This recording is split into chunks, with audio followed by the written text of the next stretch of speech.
Family, કેમ છો બધા? સૌથી પહેલાં તો બધાને જય સોમનાથ, જય શ્રી કૃષ્ણ અને જય માતાજી. તો આજે આપણે બનાવવાના છીએ એક નવી જ રેસીપી. તો તમે વિડીયોને સ્કીપ કર્યા વગર એન્ડ સુધી જરૂરથી જોજો. બાજુમાં રહેલા બેલ આઇકોનને જરૂરથી ઓન કરજો, જેથી વિડીયોની નવી નોટિફિકેશન તમારા સુધી જલ્દીથી પહોંચતી રહે.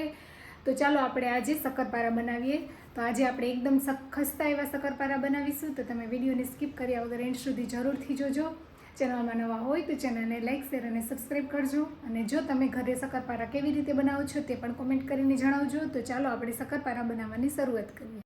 તો આપણે શક્કરપારા બનાવવા માટે સામગ્રીમાં મેંદો લીધો છે 1 બાઉલ, અડધી વાટકી ખાંડ લીધી છે અને ઘી છે. તો ચાલો આપણે શક્કરપારા બનાવવાની શરૂઆત કરીએ.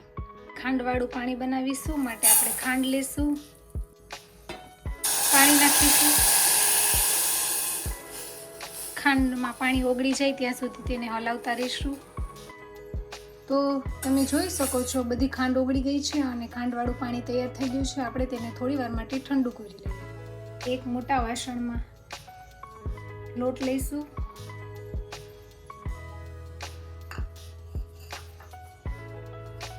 તેમાં આપણે મોણ માટે ઘી ઉમેરીશું. ઘી આપણે ઓગાળેલું લેવાનું છે. તો આપણું ખાંડવાળું પાણી પણ ઠંડુ થઈ ગયું છે. આપણે હવે લોટ બાંધી લઈશું. પહેલાં આપણે ઘી સાથે લોટને મિક્સ કરી લઈશું. આપણે ઘીનું પ્રમાણ થોડું વધારે નાખ્યું છે, જેથી શક્કરપારા એકદમ ખસ્તા બનશે.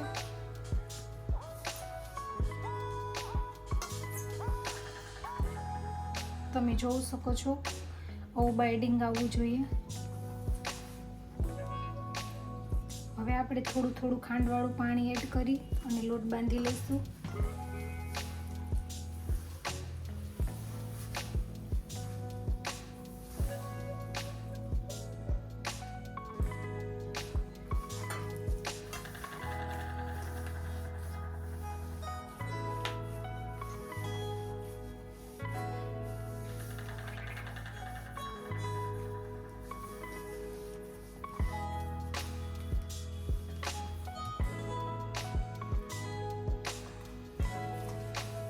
બધો લોટ આપણે ભેગો કરી લઈશું અને સારી રીતે તેને કેળવી લઈશું. જેમ આપણે લોટને સરસ ગૂંથીશું તેમ શક્કરપારા એકદમ ખસ્તા અને મસ્ત બનશે.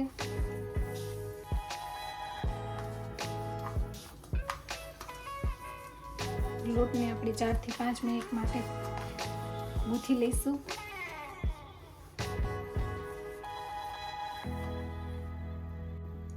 તો સરસ મજાનો શક્કરપારાનો ડો રેડી થઈ ગયો છે. આપણે તેમાંથી 2 લુવા કરી લઈશું.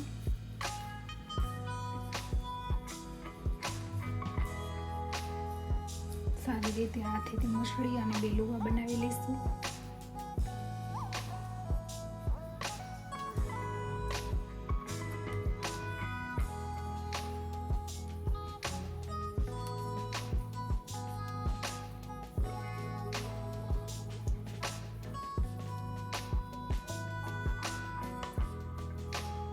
લુવા તૈયાર થઈ ગયા છે. આપણે થોડું અટામણ લઈ અને મોટી રોટલી વણી લઈશું.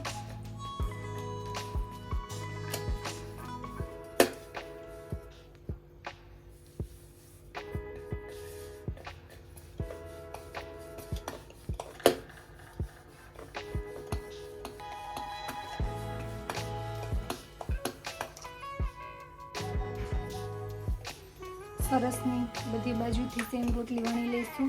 વધારે પતલી પણ નહીં અને થીક પણ નહીં તેવી આપણે રોટલી વણશું.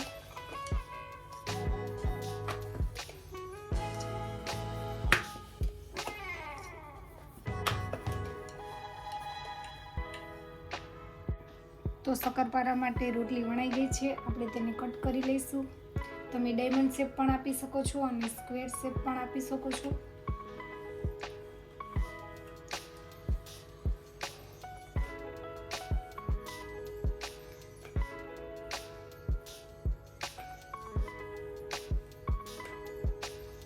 તમે ઘરે શક્કરપારા કેવી રીતે બનાવો છો તે કમેન્ટ કરીને જણાવજો. ચેનલમાં નવા હોય તો ચેનલને લાઈક, શેર અને સબસ્ક્રાઈબ કરજો. આપણે સ્ક્વેર શેપમાં શક્કરપારા બનાવીએ છીએ.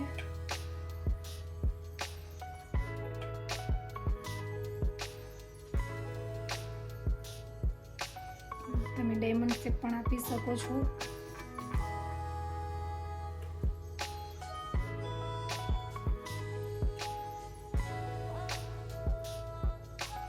તો આવી રીતે આપણે બીજા શક્કરપારા પણ તૈયાર કરી લઈએ.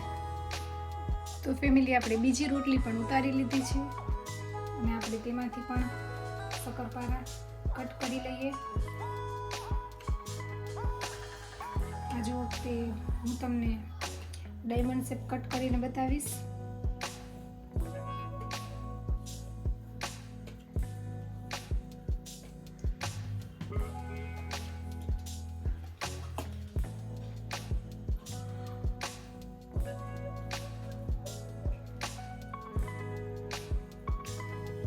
આપણે આવી રીતે ડાયમંડ શેપમાં શક્કરપારો કટ કર્યો છે. તો ચાલો હવે આવી રીતે બધા જ શક્કરપારા આપણે કટ કરી લઈએ.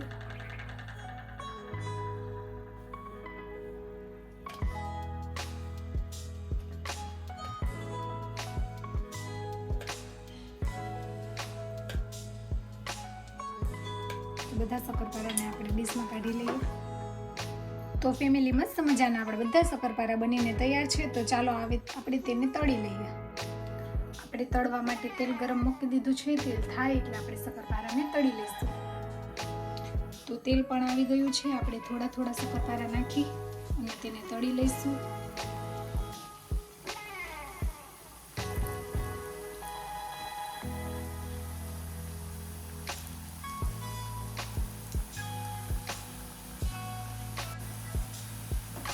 હલાવી લઈશું.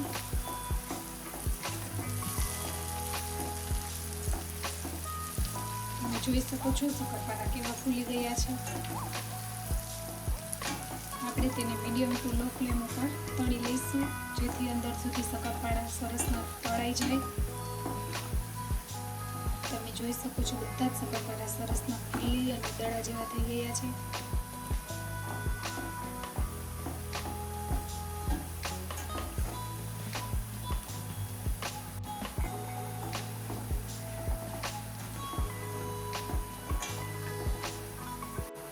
તમે જોઈ શકો છો શક્કરપારાનો કલર થોડો ચેન્જ થઈ ગયો છે. આપણે તેને આછો ગુલાબી કલરના તળવાના છે, જેથી ખાવામાં એકદમ ક્રિસ્પી અને ક્રન્ચી લાગે. થોડો થોડો કલર ચેન્જ થતો જાય છે.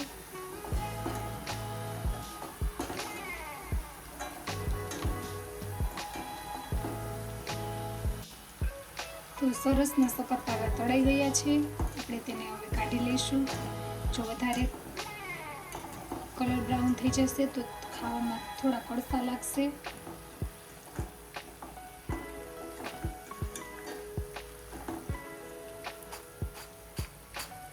તમે જોઈ શકો છો કેવો અવાજ આવે છે.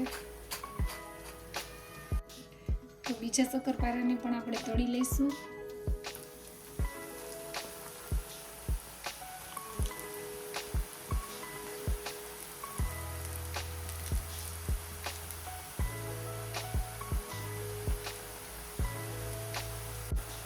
હલાવી લઈશું.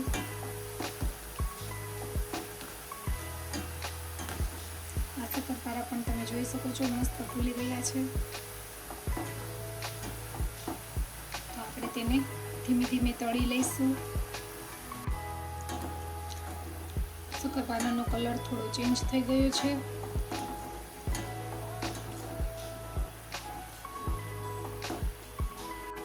તો તમે જોઈ શકો છો શક્કરપારા સરસના તળાઈ ગયા છે. ચાલો તેને પણ આપણે ડીશમાં કાઢી લઈશું. તો તમે જોઈ શકો છો મસ્ત મજાના ખસ્તા શક્કરપારા તૈયાર છે. એક વીટકીમાંથી કેટલા બધા લોટમાંથી કેટલા બધા શક્કરપારા તૈયાર થઈ જાય છે, તમે જોઈ શકો છો.